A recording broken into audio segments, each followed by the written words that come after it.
Tā, sveicināti! Saistībā ar savu izvēlēto tēmu, globālā ekonomiskā politika, vēlos jums šodien parādīt, kā es meklēju informāciju datubāzē Scopus. Tātad pāriesim uz datubāzi. Datubāze jau ir atvērta, un tas, ko es vispirms vēlos norādīt, ir tas, ka Scopusā ir iespēja meklēt informāciju dažādos līmeņos. Šo es teiktu, ka tas ir pats tāds basic līmenis, jeb tāds klasiskais, taču šodien video mēs apskatīsim padziļinātu veidu, kā meklēt informāciju, tādu advanced search. Pārējiem uz to. Šeit gan ir palicis tas, ko es esmu pēdējo meklējusi, bet, lai kopumā es saprastu, ko datubāze var man piedāvāt saistībā ar manu izvēlēto tēmu, vēlos sākotnēji ierakstīt tikai savu vārdu virknējumu, tātad globālā ekonomiskā politika, bez jebkādiem kritērijiem vai operatoriem. Tā.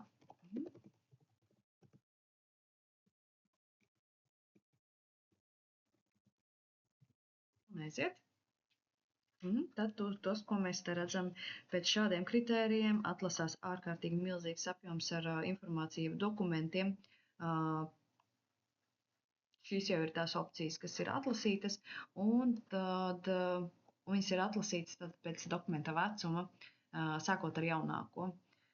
Paskatīsimies tālāk, ko mēs varam uzreiz jau redzēt. Tātad vislielākais informācijas apjoms nāk saistībā pēc mana pieprasījuma ar sociālām zinātnēm, tālāk ir vide, un tikai tad ir ekonomika, kas ir mums vairāk saistoša un interesējoša. Tas, ko mēs vēl uzreiz varam apskatīties, tātad visvairāk informācija nāk no publikācijām. Ja? Tā, te gan ir vēl dažādi kritēriji, kurus ieķeksējot, mēs varam sašaurināt savu to interesējušā informācijas apjomu, taču sākumā paskatīsimies, ko mums piedāvā tieši ekonomika saistībā ar šādu pieprasījumu. Un jā, paskatāmies, ko mums piedāvā.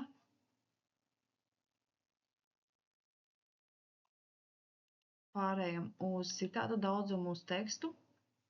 Tātad, lai meklē pēc citātu daudzumu.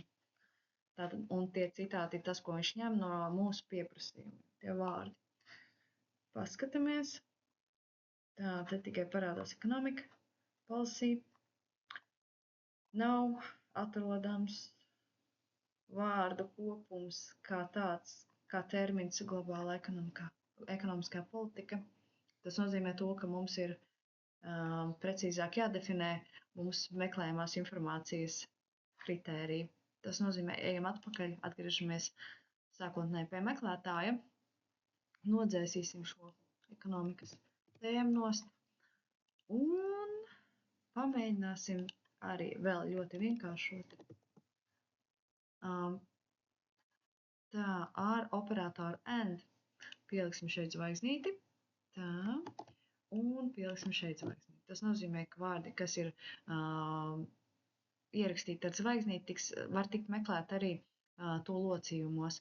Un globāls šajā gadījumā tika izšķirts nost, tādēļ, ka to var, piemēram, aizvietot arī kā internacionāls vai starptautisks. Un paskatīsimies vienkārši, ko viņš šobrīd mums atrod.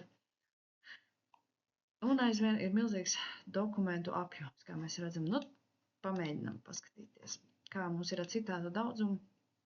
Jā, te jau ir labāk, te jau ir globāli, te jau ir economically, tā, policy. Paskatāmies arī tēmas. Paskatāmies tēmas, vai tās mums vispār ir šobrīd saistošas. Nu, tā, pirmajā acu uzmetienā izskatās, ka nē. Līdz galam aizvien pirmā vietā ir sociālās zinātnes. Šobrīd ir aizbīdījušies arī biznesa menedžments pa vidu.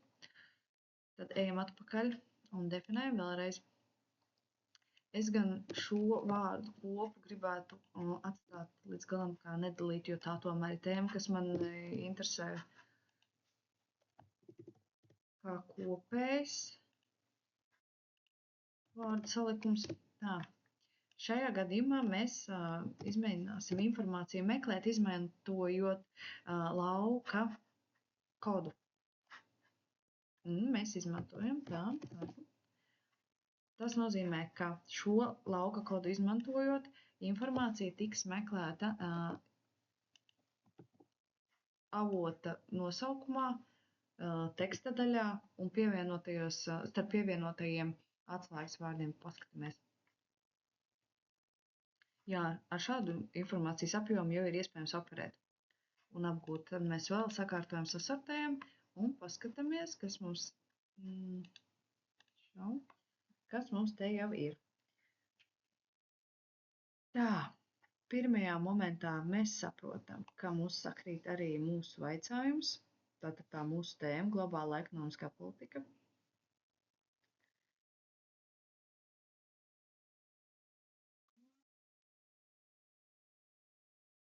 Un arī tēmas pēc būtības ir tādas, ar kurām mēs jau varam sākt skatīties un analizēt pašus tekstus tieši no savas tēmas skatu punkta. Tātad globālās ekonomikas nenoteiktība, tas jau vienreiz izskan, un tāpēc tā mūsu krīze vēl pagaidām pandēmija. Šobrīd es vēlētos vēl mazliet specifiskāk definēt šo te kritēriju. Tātad kāds ir globālās ekonomiskās politikas svars, ietekme uz kaut kādiem procesiem, krīzēm, dalība. Pamēģināsim pievienot papildus kritērijus. Tas varētu būt tā, mums vajag vēl vienu operatoru and liksim impact. Pievienosim vēl vienu operatoru, jo šie būs līdzīgi pēc būtības vārdi. Tā, role. Un meklējam vēlreiz. Šeit jau ir mazliet vēl samazinājies tas dokumentu skaits. Tā, citāti. Palicis ir bitcoins, kas mums te vēl ir. Tā, pandēmija. Ļoti interesantas tēmas, kuras mēs varam tiešām skatīties arī tālāk saistībā ar savu interesējušo tēmu. Tā atkal nenoteiktība.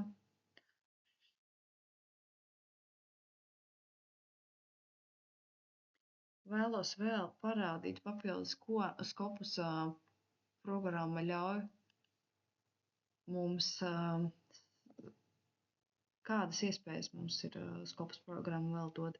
Tātad, aizejot atpakaļ, mēs redzam arī mūsu meklējumu vēsturi. Kā mēs redzam, tad šie ir mani nesenie meklējumi, 195, kuri lielākoties ir līdzīgi vai nu atkārtojās, bet tas, ko mēs varam darīt, ja mums derēja pēdējais meklējums, to mēs varam kombinēt ar kādu, kurš varētu būt vistuvākais. Teiksim, neņemsim to, kur ir pārāk daudz rezultātu, paņemsim to, kuram bija otri mazāk daudzums ar rezultātiem, kas jau bija ļoti definēts. Ņemsim combine, tad viņš viņus apvienos, kā jau mēs te redzam, tad, šeit ir ar operatoru pa vidu. Un apskatāmies savus rezultātus, sakārtojam. Palicis ir par bitcoinu, pandēmiju un arī nenoteiktība. Ārkārtīgi interesanti, ka kopumā tēmas 1. un 3. par nenoteiktību. Tā.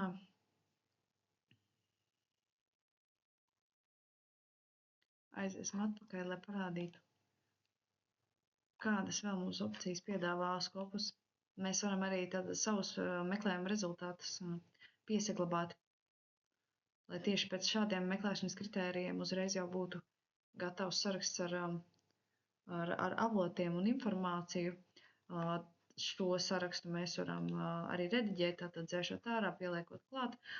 No saraksta mēs varam likt arī informāciju, kas mums sūta atgādinājumu par to, ka tā tēma, ka ir kaut kāda jauna informācija šajā tēmā, kas ir mūs interesējuša. Šogan es vairs nevarēšu izdarīt, jo es to esmu jau izdarījis, bet būtība ir tāda, ka mēs vēl varam arī noteikt, cik bieži to informāciju, vismaz 3 opcijas mums ir, cik bieži mēs to informāciju vēlamies saņemt. Un tā, ko man vēl, tātad Aiziesim atpakaļ uz meklētāju. Advanced search. Atrodam. Tātad, kā jau es, tad, kad mēs atlasām informāciju pēc citātu daudzumus tekstu,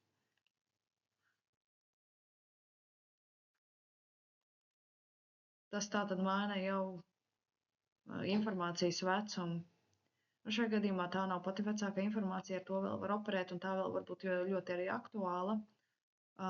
Ko mēs vēl uzreiz varam redzēt par to daudzumu, kāds mums šobrīd ir atlasīts, veikt tādu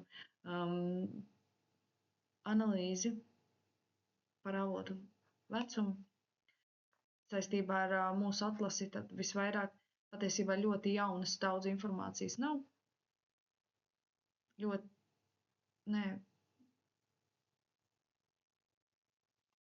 Visvairāk ir jaunas informācijas, atvainojos, tas vispār ir par kriptovalūtu. Tā.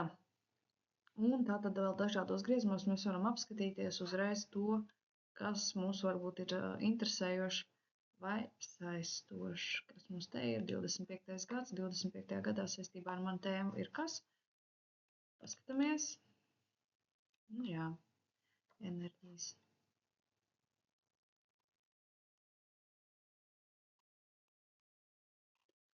Tālūk. Un tas bija tas, ko es vēlējos parādīt. Un pateikt paldies par uzmanību.